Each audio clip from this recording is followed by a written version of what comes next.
একটা লোক পুরুষ, একটা লোক মহিলা, এই পুরুষ এই মহিলাকে বিয়ে করেছে, বুঝে আসছে? এখন তারা স্বামী স্ত্রী। এখন এই মহিলা জোরে জোরে কথা বলে, এই পুরুষ তাকে বলে যে তোর এত জোরে কথা বলে আমার ভালো লাগে না রে। মহিলা তাও জোরে কথা বলে। পুরুষ বিরক্ত বলে যে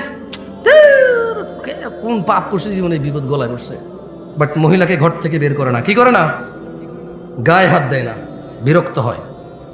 ওর বউ পান খায়, বললো যে তুই এত অল্প বয়সে পান খাওয়া শুরু করে দিলি, এমনি এমনি চা বাঁচতে আরে আমার বিচ্ছিরি লাগে দেখতে আমার।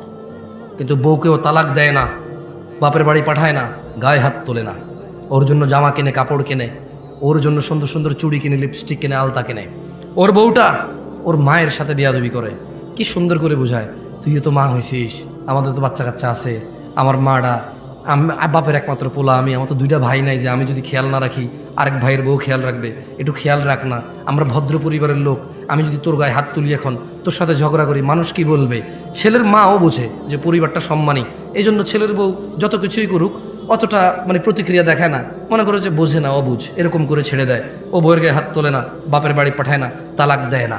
ছেলেটা প্রায় তার বউয়ের মোবাইল এঙ্গেজ পায়। যখনই বলে তোমার মোবাইল ব্যস্ত পেলাম কেন, বউ বলে যে খালার সাথে কথা বলতেছি, মার সাথে কথা বলতেছি, বোনের সাথে কথা বলতেছি। সে প্রায় এঙ্গেজ পায়, বিরক্ত হয়। ছেলেটা তার বউকে বলে তুমি ফেসবুক কেন চালাও, আমার পছন্দ না। তার বউ বলে যে চালাবো না। এরপরে বলে যে শুধু এই তো মাঝে মধ্যে একটু স্ক্রলিং করবো, আমি কারোর মেসেজ টেসেজ দিই না।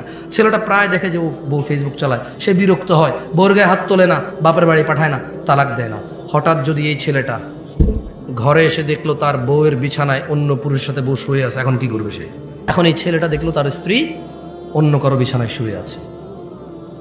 আচ্ছা, এই যে তার মাকে কষ্ট দিল, এই যে মহিলা জোরে জোরে তার সাথে কথা বলে, এই যে মহিলা পান খায়, এই যে মহিলা সারা দিন ব্যস্ততা, মোবাইলে ব্যস্ত পায়, এই যে মহিলা ফেসবুক চালায়, ও কিন্তু তালাক দেয় নাই, দিছে?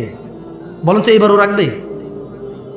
আপনি বললে একটা পুরুষ, অথচ ওর বউকে যদি ওই পুরুষের সাথে না দেখতো, ও জানতেই পারতো না। এই কথা জানতে পারতো? ক্ষমতা আছে? ধরেন ওর বউ একটা পুরুষের সাথে শুইল, ও 3 দিন পরে বাড়ি আসলো, ও ওর বউর সাথে শুইল, ওর কি বুঝার ক্ষমতা আছে ওর বউ আরেকজনের সাথে ছিল? আরে জোরে জবাব দেন ভাই। যেই পুরুষ তার বউ যদি আরেকজনের সাথে শোয়, এরপরে সে যদি ওই স্ত্রীর কাছে যায়, যেই পুরুষের এতটুকু ক্ষমতা নাই বুঝার যে অন্য কারোর সাথে ছিল, ওই পুরুষ যদি দেখে আরেকজনের সাথে শুইছে, ও ঘৃণায়, লজ্জায়, রাগে, ক্ষোভে, দুঃখে ওকে পুরো পৃথিবীর বিনিময় দিলেও বলবো যে বউ আমি রাখবো না ভাই। যার ভিতরে ন্যূনতম লজ্জাবোধ আছে, গায়রাত আছে, গায়রাত মানে বোঝেন আত্মমর্যাদা, কি মর্যাদা, সে রাখবে না। তো বলবো যে ভাই এত কিছু জানি না, আমি জুলুমের শিকার হয়ে গেছি, ওর মোহর কত? 20 লাখ। এ ভাই একটা কিডনি খুল লইয়া যায়, এটা সরা, দেখলে আমার মেজাজ গরম হয়। আল্লাহ এরকম বলবে। যার ভিতরে ন্যূনতম আত্মমর্যাদা আছে সে বলবে যে 20 লাখ তো নাই, কিডনি একটা নিয়ে যা, 2 কিডনি লাগে না, 1 কিডনি বাঁচা যায়, ওর নিয়ে বাঁচা যাবে না ভাই। কিডনি ছাড়া বাঁচা যাবে, গ্যারান্টি আছে, ওর সাথে বাঁচবো না। ও আমাকে ধোকা দিছে, ও আমার বংশ মর্যাদা নষ্ট করছে, ও আমার বংশ নষ্ট করে দিছে। এখন যে বাচ্চাটা আছে এটা কি আমার না আমার, আমি সেই সন্দেহে আছি। ও আমার আগামী প্রজন্ম ধ্বংস করে দিছে।